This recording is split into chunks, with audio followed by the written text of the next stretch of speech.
Welcome into CBS Sports HQ. I'm Chris Honorato. 4 days until the Final Four, and we've got Auburn head coach Bruce Pearl coming up. All right, we know for sure we'll be watching Cooper Flagg in the NBA after this coming weekend, but he's not the only one. Let's kick it over to Jacqueline DiAugustino for a look at what players in the Final Four will go to the next level. Are there any Gators on this list? Come Jacqueline? on, what do you think, Chris? That's got to be, he's being sarcastic, by the way. But yes, to your point, of course, the Final Four is set. That is what we were talking about all week long. It is all chalk on the Riverwalk. We've said that a million times so far this week. All one seeds in Auburn, Duke, Florida, and Houston. And a national title has not been given out yet, but we're already looking at the players and what is next for them. And yes, there is a Gator. We'll get to it in just a moment, but we're going to talk about the top 5 NBA draft prospects that we do have that we can look forward to, that are still dancing, that are still out there. And for that, let's bring in Adam Finkelstein. Adam, so good to see you, my friend. I know you are a very busy guy, a lot going on this time of the year. We're going to go through the top 5 NBA draft prospects that are still in March here. I guess now it's April. We're starting with Johni Broome. He is in the National Player of the Year conversation, one of the best college basketball players, dealing with some injuries. We just saw it in that Elite 8 game versus Michigan State. How does that impact him and his skill set at the next level, if it does at all? Well, I don't know that it's going to have a long-term impact on what he's going to be at the next level, but it does impact what people will see from him this weekend. And so NBA scouts have been doing their due diligence on Broome for a long time. But if you're a fan tuning in, especially expecting to see what could translate to the NBA, you're not going to see the total package. Again, this is a guy who was battling ankle injuries early on, and now he's got the upper body injury to match. So basically, the combination is we're not sure if he's as mobile as he usually is, and for a guy who has prided himself on his physicality, it remains to be seen if he's going to be able to take the same level of contact. In the NBA, this is somewhat similar to what we were saying about Zach Edey last year, and that, like, hey, he's a great college player. In fact, he's one of the best, if not the best in the country, but we're not sure what type of pro he's going to be. Obviously, Edey proved the skeptics wrong. He ended up being a lottery pick. Broome's not going to do that, but he's got a chance to play his way into the first round because of his versatility. He's big, strong, he's physical, and he can also guard pick and roll in a couple of different ways. He's developed his shooting ability so he can space the floor, and he's become a really good passer as well. So he's got all the makings of a very solid backup center in the NBA. Yeah, and Bruce Pearl a little bit later in the show telling us about the status, the health with the elbow, and all of that. So that is coming up. Adam, I was told this is not a mock draft for the NBA segment, right? However, I am an Orlando Magic fan. I happened to see a mock draft, I believe it was yours, that had also Walter Clayton slated to go to the said Orlando Magic, who we know we need someone who can shoot the 3. I know this is not an NBA mock segment, but that gets me a little bit excited, Adam, and I'm saying, hey, that makes sense. I could see it. I should have thought of you for that one, right? The Florida Gator going to the Orlando Magic, that would just be perfect for you. Truth be told, I think Walter Clayton is a better NBA prospect than most people are acknowledging. Now, maybe after those Elite 8 heroics, which weren't all that different from the heroics we saw in just the second round against UConn, he's going to get more and more buzz. One of the things we've consistently seen in the NBA draft process over the years is that shooting is sometimes undervalued going into the draft. And then when you look at who ends up making it, it's like, oh, why didn't we take the shooters higher? Well, if that's the case for Walter Clayton this year, somebody's going to be sorry, because this guy is one of the best shooters in college basketball. He's obviously shown some big game shooting ability, as we said, like Steph Curry type heroics down the stretch of that Elite 8 game. And the other thing that's really relevant is within the course of the last year is he's become more of a lead guard. So he's no longer this undersized 2 guard where we're saying he doesn't have a position in the NBA. Todd Golden's put the ball in his hands and he's delivered. He's proved to be reliable in that position. And so that makes his fit at the NBA level much more easy to project, in my opinion. I think he's a first-round talent. Most people don't have a mock there yet, but I expect that'll start to change in the coming months. Yeah, and to your point, the Steph Curry comparisons were coming in. I don't know if it's because he was in San Francisco making those shots for the Sweet 16 and the Elite 8, but it was hard to not draw those comparisons, right? All right, so we've talked Auburn, we've talked Florida, and now we got to talk about Duke all the way for the top 3. Now we're looking at Kaman Malawach, who comes in at number 3 on your list. What makes him a top prospect for you, Adam?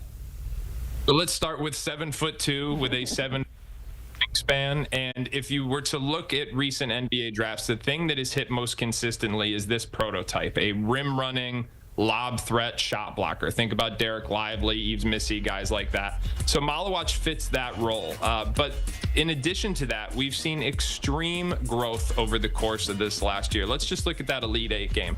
I mean, Alabama could not score at the rim. So it goes far beyond the amount of shots he blocks, but the amount of shots that he can just impact and change. And really, the opposing team's field goal percentage becomes a major metric in just trying to assess how impactful he is defensively. Then offensively, there's some people who think he can shoot. There's some people who think he can pass. If any of those things work out, it's just gravy. What we know for sure is that he can rim run and he can be a lob threat. I think his hands have progressed this year. So he's someone who has trended up the board throughout the course of the season based on both his physical tools and the growth we've seen. All right, let's talk about Con Knipple, because this is a guy that we really saw step up throughout the ACC tournament when Cooper Flagg went out. How much has his draft stock for a younger guy really boosted if we look at his time, especially from the ACC tournament, all the way until now? Well, I'm a little disappointed because a month ago he was the player that I was saying I'm higher on than everybody else, and now everybody's high on him. So I'm under the contrarian. But I think what you have with Con is someone who's just got a really versatile skill set and can plug a lot of holes. I mean, let's start with the fact that he's a really good shooter and he's got a very high basketball IQ. So he's going to be able to step right into offensive structure in a variety of different roles. But then he's proven to be a playmaker too. I mean, he can operate from different spots on the floor. He can initiate offense. He's a very good passer, and he can throw some high-level dimes as well. The biggest questions about him coming into the season were with regard to his defense. But Duke has been a top 5 defense all season long, and he's played a key role in that. He's not the quickest guy in the world by his own admission. He's not going to win any dunk contests. But what he is someone who can switch on to bigger players and be physical. And again, I think so much of it comes back to his skill set and just his really high basketball IQ that is more impactful on the defensive end than I think sometimes people give him credit for. Finally, number one, a shock to no one. We are talking about Cooper Flagg, of course, and this is someone who is the projected number 1 overall pick in the upcoming draft for a reason. Adam, do you think it's fair to say that he's not only met expectations but has exceeded them up until this point? For sure. And if you had asked me a year ago how likely that was, I would have said it was going to be really tough because the bar was so high coming in. You know, Jacqueline, it's ironic we're talking today because the McDonald's All-American game is tonight, and that's got the best high school players in the country. A year ago, Cooper Flagg was in that very game, and people were saying, how good can he be? How good is the shooting? I remember talking to a GM at those McDonald's practices and saying, well, what if he doesn't shoot? And I said, well, I think he's going to shoot. And he made over 40% of his three-point shots in ACC play, so he too has shown a lot of growth. And this is surprising because as dominant as Cooper Flagg was in high school, one of the biggest questions in addition to his shooting was how good of a playmaker he was. And that's the other area we've seen extreme growth this season. So there's a lot more optimism now that he can evolve into a primary playmaker at the next level. And he's just been fantastic. The versatility, the killer instinct, the passing, the rebounding, the shot blocking, that's what we knew was there. The playmaking and the shooting have been even better than advertised, and that's why we're talking about him as having an all-time great freshman season right now. So, Adam, our colleague Mike O'Donnell, a little birdie, told me that he has said that if Cooper Flagg wins one more game, then he is better than Carmelo Anthony. Is that a bold statement, or do you tend to lean towards agreement with MOD? It's a little bold for my liking because I'm just the belief you got to win the whole thing. Like if you want to be in the GOAT conversation, you need to win the championship at the end of it. Now, if he gets 2 wins this week and he comes away with the championship, he is certainly in that. And I'll leave you with this, Jacqueline. He would join just 2 other players if he were to win a Player of the Year in college basketball and then go on to be the first pick in the draft. Those players are Zion Williams and Anthony Davis. The only player to do both of those and win a national championship is Anthony Davis. So you could certainly make the case that he would leapfrog Carmelo if he can pull all that off. Yeah, if you're in the same conversation as AD in terms of college and beyond, that's a good spot to be. Adam, we certainly appreciate it. Talking about all of the top NBA draft prospects that we still have when it comes to the Final Four that are still dancing. Of course, we talked about Cooper Flagg being the projected number 1 overall pick in the upcoming NBA draft, and you're getting a look at the odds of who is going to draft him. Kind of a three-way tie at 5-1 with the Wizards, the Jazz, and the Hornets. It goes all the way down to the Spurs. I don't know. I can't really imagine like Wemby, Stephon Castle, Cooper Flagg. That's pretty exciting. But make sure you download the March Madness Live app. If you haven't done so already, you can watch the Final Four every single game live on your favorite devices. Well, it's no surprise. Cooper Flagg still the consensus #1 overall pick when it comes to this year's draft. He's leading the Blue Devils back to the Final Four, but where's he going to be hooping in the NBA? Our Kyle Boone says Utah. That's because Utah currently holds the #1 overall pick. Meanwhile, his teammates Kon Knipple and Kaman Malawach also projected to go in the first round. We're going to break down Kyle Boone's mock draft as he joins us here on HQ Spotlight. And the folks at home, you're in for a treat because as Kyle joins us, this is his latest mock. It is a Spotlight exclusive, so this is the first time, Kyle, anyone gets to see this latest mock draft, and it starts with a little bit of a shift. We know Cooper Flagg. We are all on the Cooper Flagg trade here. He's going to go #1 overall, but instead, it is the Jazz who currently hold that pick at #1. It was Washington, and we'll see how that race ends up. But what do you think? What do you like about the fit with Cooper Flagg out in Utah? Yeah, whoever gets #1 is getting Cooper Flagg. I think that much is obvious, right? We'll see exactly where he lands, but I think Utah would make for a great situation for Cooper Flagg. He is a day one contributor in the NBA. He's been fantastic with Duke this season. Duke is 35-3 on the season, the betting favorite to win the national championship, and with good reason. He's not only an offensive hub, he's good on offense in terms of being able to create. As a passer, he can create off the dribble. As a shooter, he can shoot it from three-point range. And he's also, I think, the best defensive player in college basketball this season. So, there's not a lot of flaws in Flagg's game, and I think that would contribute for a Jazz team that needs a lot of pieces, right? And they're competing for the potential #1 pick. So, I think you could build a team around Cooper Flagg, whether that's the Jazz or the Charlotte Hornets, someone else at the top of this draft. One of those teams at the bottom is going to win the Cooper Flagg sweepstakes. If it is the Jazz, they will very much need it. They're struggling to hit 20 wins this season, so obviously having a guy like Cooper on your roster, we would think would help that. If we jump down to #6, Kyle, you were projecting his teammate Kon Knipple to be selected by the Nets. Last week, you had him going 13th to my Mavericks. Then, of course, we saw the explosion from Kon in his last outing against Alabama. He had 21-5-5. How much did that performance impact his stock? Yeah, that helped a lot, especially with everyone watching on a national stage. Kon Knipple's been good throughout this entire season, to be clear. He's not someone who's making a charge late. He's been consistent all year, a knockdown shooter who has really lived up to his billing as someone who can be a true Batman, I guess, to Cooper Flagg's Robin, or vice versa, depending on how you would look at that. 6'7" wing. He's shooting 40% from three-point range this season, 90th percentile as a jump shooter. And, earlier this week after the win, he talked a little bit about his game.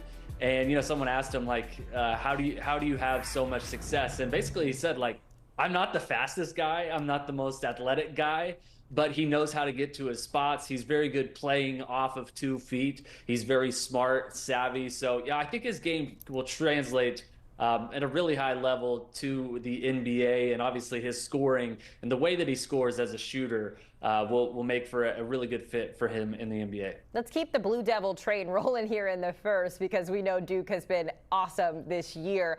Kaman Malawach taken 12th overall to Houston is what you've got up on your mock draft. Kind of a similar question there. Why Houston and why do you think he fits? Yeah, I wanted the most exciting fit for Kaman Malawach because he's 7'2", Haley, with a 7'6" wingspan. I think maybe the longest player in this draft. He's very, very fun. And if you've watched him with Duke this season, you've probably seen him dunk numerous times. Cooper Flagg has a favorite lob threat, a lob target, and it's Kaman Malawach because of his size. He's a ball of energy. He's a bundle of fun. And I think in Houston would make a lot of sense, right? With Amen Thompson, they seem to have really found someone who can win at a high level in the NBA. He's super athletic.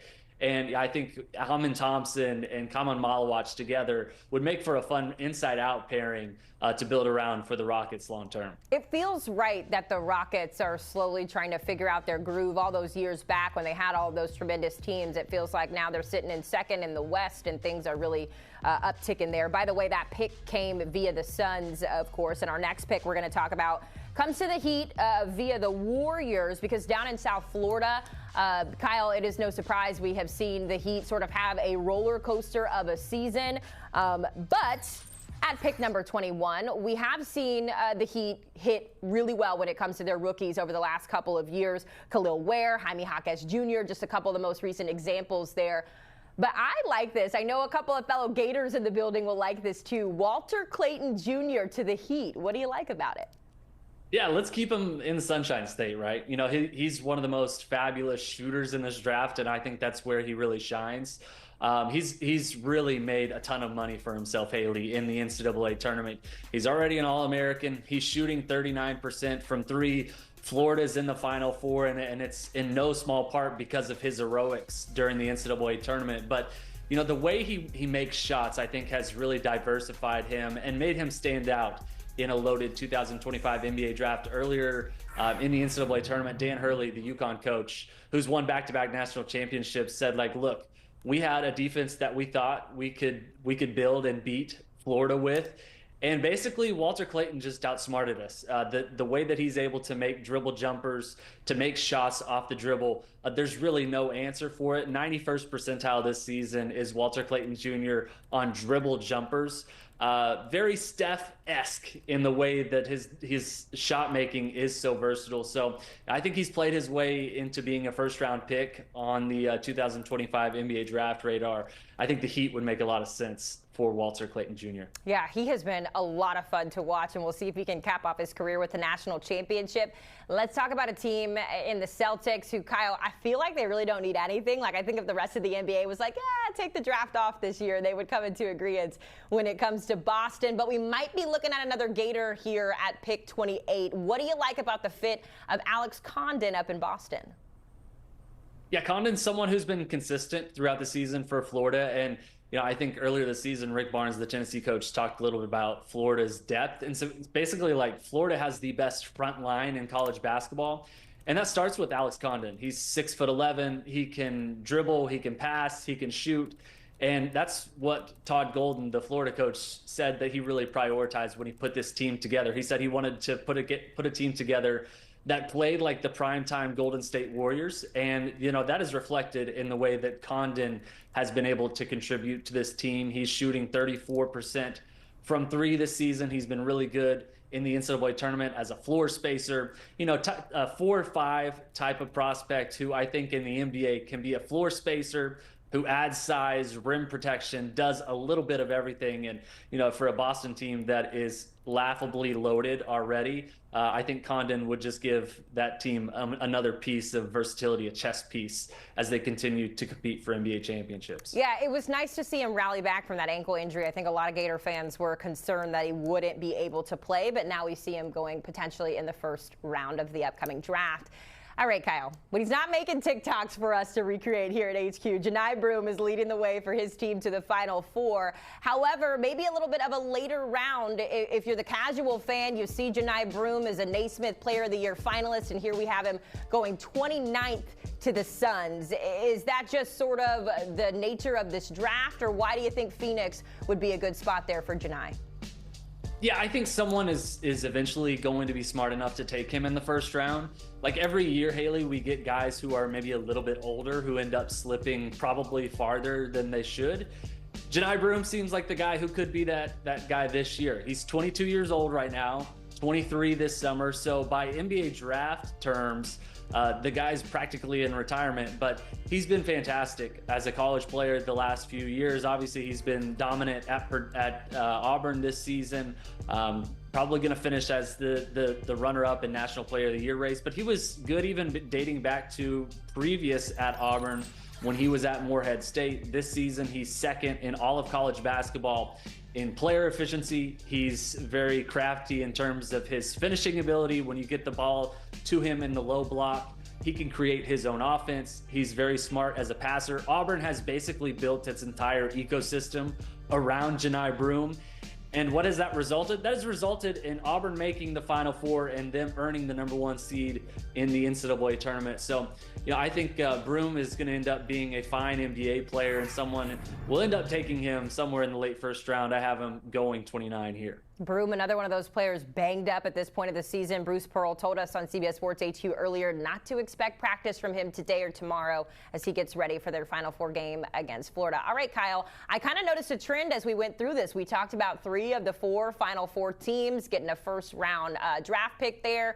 We did not, however, talk about Houston. Talk to me about the Cougars here. Why no first-round love for Houston as they try to win their first-ever national championship? Yeah, it's crazy, right? The fact that Houston is in the Final Four and they don't have any projected first rounds, I think speaks to the coaching of Kelvin Sampson, first of all. They've got some guys who I think will end up playing in the NBA. JoJo Tugler, I think one of the most impressive defensive prospects, should he declare. Milos Uzan, a transfer from Oklahoma, has really come on late during the NCAA tournament, during the postseason for Houston. So we'll see. I think there's some guys who will end up being drafted from Houston. But Haley, I think to your point, like the fact that Houston is a #1 seed, they're playing in the final weekend, competing for an NCAA championship, and they only have 1 transfer from last year to this year, speaks to the development, the in-house recruiting of Kelvin Sampson and what that staff has put together. Maybe a little bulletin board material for the guys. I don't know what gets them fired up these days, but we'll have to see how it all shakes out later this summer. Kyle Boone joining us as the Final Four gets underway this weekend. By the way, it's the first time since 2008 we've seen all 4 1 seeds advance to the Final Four.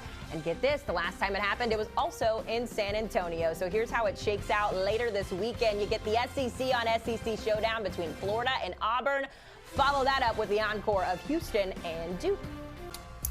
Well, we have reached the Final Four. Houston and Auburn punch in their final 2 tickets to San Antonio. They will join Duke and Florida as 4 #1 seeds, compromising the Final Four for the first time since 2008. The Final Four Saturday on CBS, leading off with that all-SEC affair, Florida and Auburn at 6:09, followed by Duke and Houston. It is time to make some money. So Final Four best bets, we got Chip Patterson, Mackenzie Brooks looking fresh over here in the pink. Thanks, girl. Let's start about picking the side, okay? So we're going to talk about that first game, Florida and Auburn, all SEC matchup.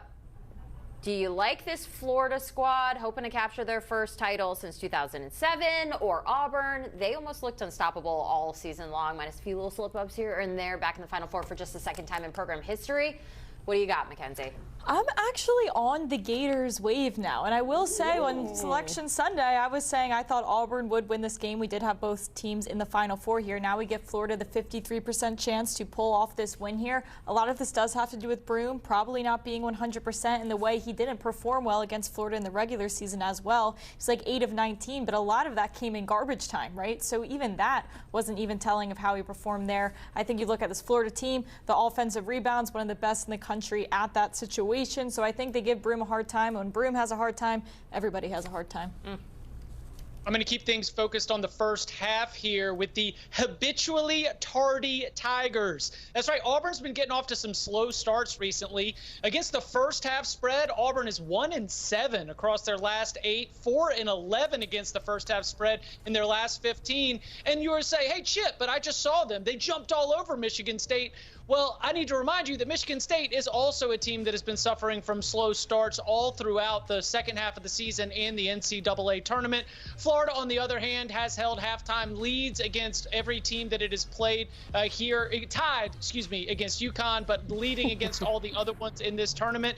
I just think that when you've got an Auburn team that is maybe a little bit slow to warm, we've got a great opportunity to get some value here on the Gators, which I think will come out with just flamethrowers with all their depth and versatility. Yeah, I just keep going back to that opening game, Chip, against Alabama State when, there was potential upset alert there for them. Hopefully they can sort it out.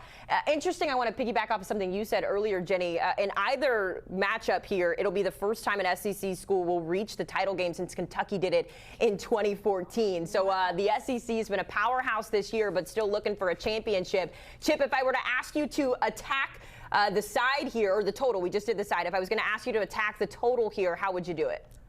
I mean, you can tell how I've got this game because I'm only going first half on the side. I'm only going first half on the total. You throw out the record books when you got an absolute war out there in the second half, a shootout. We're going to go Alamo, San Antonio on this. So I think we are not going to have a shootout in the first half. I think these first 20 minutes between familiar foes with plenty of scouting tape on being able to see how they match up against each other, even with just one regular season game, I think it's going to be a little bit of a rock fight, a little bit of a Spider-Man pointy meme, a little bit of two teams that just need to feel each other out in a way that leads us to lower scoring. I mentioned Auburn, a team that has been slow starting across the board. Florida as well is probably going to take some time to figure out what is going to be working against Auburn once they see how those matchups work on the floor. And when you've got so much familiarity, when you've got so much similarity, I think that that's going to lead to a slower start, especially on the early game on national semifinal Saturday, maybe even some little jitters out there as well. So we're going to go first half under 77.5. Chip Patterson, I'm going to need you to let me hear the children sing over there because we are in lock agreement. Let me hear it. We're so back, Chip. We're so back. I'm all over the first half under as well. You're seeing it steam down to 76.5. The people are listening to us. They're in our heads, Chip. I agree. You talk about, just having a week to scout each other out. You have that regular season game as well. You have Broom, who isn't going to be 100%. There's no reason that this should be anything more than a rock fight, I think, in that first half here. So, again, a lot of slow starts happening for Auburn here in general. And I just think this number is a little too high for a first half of a Final Four when you have the entire week to scout each other out. Okay, so a lot of first half bets going on. We're going to see if that continues with the second game on Saturday. Duke facing off against Houston, Cooper Flagg, and the Blue Devils in their 18th Final Four appearance. Ridiculous. Duke's just this is where they belong. Going up against the Houston Cougars. The Cougars are looking for their first national championship in program history. Chip, pick a side. Okay, I'm sort of going around, but we only got but so many games left. Got to get creative, Jenny. So we are going to go with the Houston first half spread plus 2.5. But you're going to parlay it with the Duke money line. And if you want to also maybe look at this as in you take Houston in the first half, then jump on Duke live line, I like that as well. This is a Houston team that I think is going to give Duke the treatment that I've been following all season long. Y'all, I call it the Cougs cold shower because that defensive intensity just kind of shocks the system just like a cold shower does. I saw it when I was sweating out the team total unders in the first half of 24.5 against TCU, of 22.5 against UCF. It's just the way it impacts these teams is even going to be something that I think Duke feels. So I'll go Houston in the first half, but I do think Duke wins the game. Tag that together. That is plus 247. I like that for my game script, maybe even a little treasure map. Is that your reaction when you get into a cold shower? Is it? That's exactly how it goes. Yeah, Okay. Chip, I'm going to need you to round up those children again and let them sing because we are back. We're so back. I am also going with Houston plus a 2.5 in the first half, and I do think Duke wins this game, so I think subconsciously I also am riding the same parlay that you are, Chip, here. We got 23-year-olds versus 18-year-olds in the first half of a Final Four game. If there is a time for Houston to stick into this game, it will be in that first half here. The one edge we give Houston against Duke in this game is their three-point shooting, just slightly better three-point shooting. Those are the types of things and stat categories that will keep you in a game. Do I think it lasts the entire 2 quarters? Quarters, halves? Probably not, but I do think if we want to root for Houston, it's got to be in that first half plus the 2.5, Chip. I'm in. Quarters, halves, you can have a quarter of a half. They all play out it's all, the way they tomato, do. Tomato. Not that this matters necessarily, but I did want to mention that this is a rematch from the 2024 Sweet 16 between these two teams where Duke actually beat Houston in that matchup 54-51. So maybe a little revenge playing in here. But when it comes to the total, Mackenzie, what are we looking at here? How are you need you guys to strap in for this one here. It's going to get a little interesting here. So to me, there are 2 ways this game goes. We have top 10 offenses and top 10 defenses on both sides. This is either going to be both defenses prevail and we have a very low-scoring game, or we're like, you know what? Offense, both of them. 3-pointers, everyone's hitting them. We go soaring over this total. So I have taken it upon myself to take 2 bets. If one of them hits, you do come out on top. You take the alt over 142.5 at plus 175. So you're looking for that offensive firepower. I'm watching Chip calculate. You can also take the alt under 130.5 at around plus 160, very similar price here. So you're just asking for this to end up being a super low scoring game or a super high scoring game. I don't think we land in that 12-point margin middle. I think it's going to be one or the other, and we'll see which one it is very quickly. So that's what I have to offer. That's Mackenzie's treasure map. We love it. I like it. It was a journey. Yeah, that was a lot of can't lose there. I like that right there. I'm going to be a little bit more plain here, a little bit more plain Jane, but I think that Houston's going to be able to score. I think that this is going to be a Houston team. It is the best three-point shooting team in the last 5 years for this Houston Cougars team. You got a trio of players when you talk about LJ Cryer, Milos Uzan, and Emmanuel Sharp, who are all shooting better than 40% from behind the arc. And I think they're going to need it because I don't know if they're going to be able to get anything at the rim when you're talking about Malawach, Cooper Flagg, and all the size and shot blockers that they've got. This is going to be Houston needing to let it fly. Also, Houston just played in a football stadium in the Sweet 16 and Elite 8. They hit 9 3-pointers in each of those games. That means in terms of the adjustment, they're going from a football stadium to another big cavernous arena with the Alamo Dome. And then the Duke side of things, they seem to roll out of bed, scoring 80-plus points. And so I think that this is going to be a spot where whether it is Houston trying to chase the lead, whether it is Duke speeding up Houston, that was a little can't lose from Ken's. I'm giving you a lot of ways to win, a lot of different game scripts. Duke wins, Houston wins, big, little, don't matter. We can still go over 136.5. I feel like we have this entire game script figured out. And there's literally no way between all of our bets that we don't come out on top here. Someone's got to win. All right, you just said you went plain Jane on that one, which I would say isn't necessarily true. But we want to go into sicko mode now, Chip. So your final 4 pick, sicko mode, only things that you would take and you'd be crazy enough to take. But if it hits, then you get real lucky. What do you like? Yeah, okay, so we're going to start with total number of points scored in the first minute of the game. Houston, Duke, we're going Automatic over sicko. 2.5 plus 122. We definitely get 2 possessions, maybe 3. All we need is a little bit. I think they're going to be amped up. It's the second game of the day. Then race to 10 points, Houston plus 114. As you know, we're always looking for the plus money in race to 10 points. And if we think that those old guys are going to get off to a better start than the young guys when it comes to the nerves, give me those Cougs all day. Jawan Roberts, Houston big man. I think he's going to be neutralized at the rim. So we're going under 10.5 points. Emmanuel Sharp over 12.5. That is one of those 3-point specialists that I talked about for Houston. And then Kaman Malawach over 8.5 points. This is the height of Houston's front court. 6'8", 6'6", 6'6". Those Duke bigs are going to get a lot of rebounds, a lot of second chance points. And we saw that Con Knippel with a little alley-oop toss, a lot of Kaman Malawach dunks as well on the oops. Chip, I mean, you're just a woman after my own heart with the race to 10 with the plus money. I feel like we're back in the gambling cave like old times here. I mean, tailing, respect, and love the props as well here.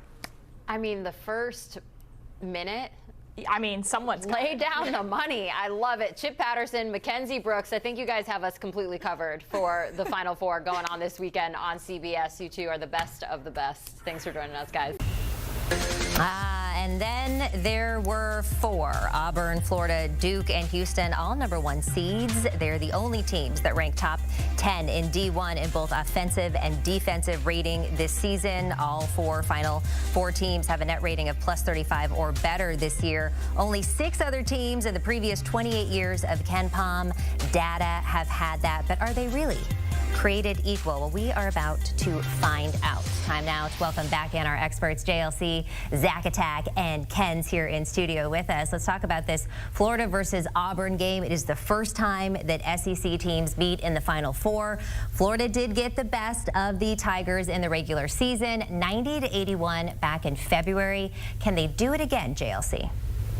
I think they can, and that is a big deal to me. I mean, they went on the road, hung 90 on them, controlled the game, matched them rebound for rebound, right? Grabbed 40 rebounds on the road in the SEC against a legitimate team that could make the case for being the best in the country. I think Florida's just a little more balanced. The Broom injury gives me a little pause. He didn't look right to me late. Whereas I think Condon should be at his best for the first time probably in 2 weeks, getting off that ankle for another 4 or 5 days, going into the Final Four. Florida, for me, was the number 1 team in the country. They were number 1 in my power rankings the last 3 or 4 weeks of the season. And I just think they've probably been slightly more consistent than Auburn in this tournament. So I'm going to bank on what they already did under hostile circumstances. I'm going to bank on them being slightly better in three-point defense, slightly better in some rebound margins, and say that they could be a point or two better. Give them to me on the money line here when these teams meet again. I went the other way here. I'm going to grab the points with Auburn plus 2.5. They seem to have regrouped from that late season slide that saw them lose 3 of 4 games. And Florida, to me, they're the most fortunate team in the Final Four. You can say they've been outplayed for stretches in their last 3 games in this tournament against UConn, against Maryland, and, of course, against Texas Tech. I would say they were outplayed by UConn and Texas Tech. And I look at their problems have been physicality. So I expect Auburn to adjust from that earlier season loss. And you got to check Joe Nybroome's status. Hopefully he is going to play, but they have other players that are playing elevated play right now. Denver Jones and Tahad Pettiford, elevated play. I think Auburn dictates the pace this time around, keeps Florida in the 70s. Give me Auburn here plus the 2.5.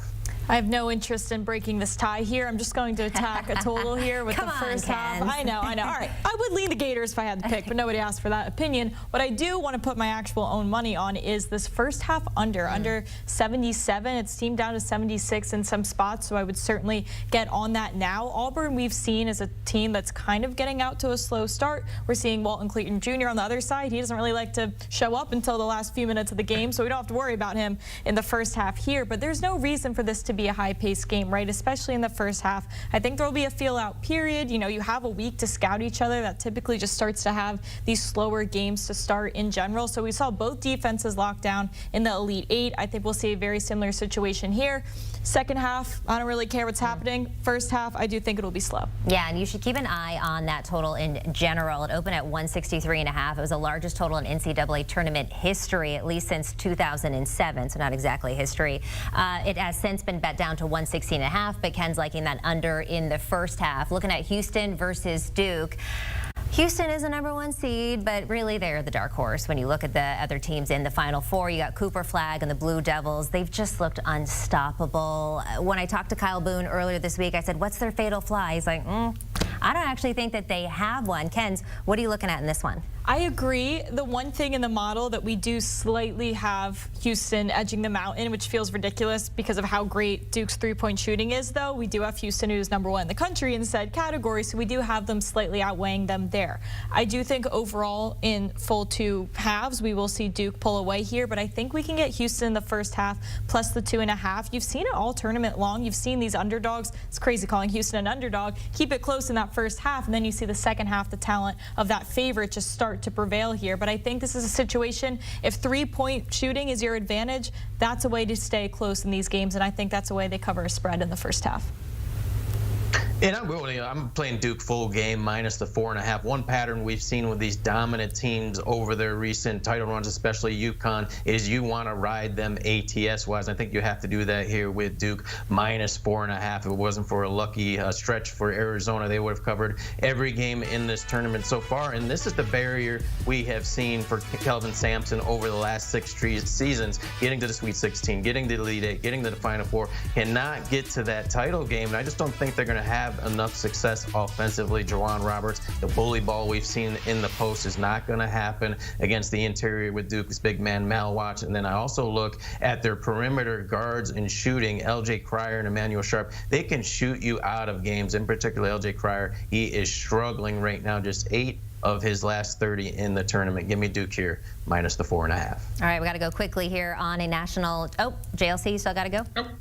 Oh, yeah, I like Duke on the money line for a lot of the same reasons. You could parlay it for me with that Florida money line. I know individually neither's sexy. You put them together, you make some money. One thing to watch here, Duke's a top 10 team in the country in free throw percentage.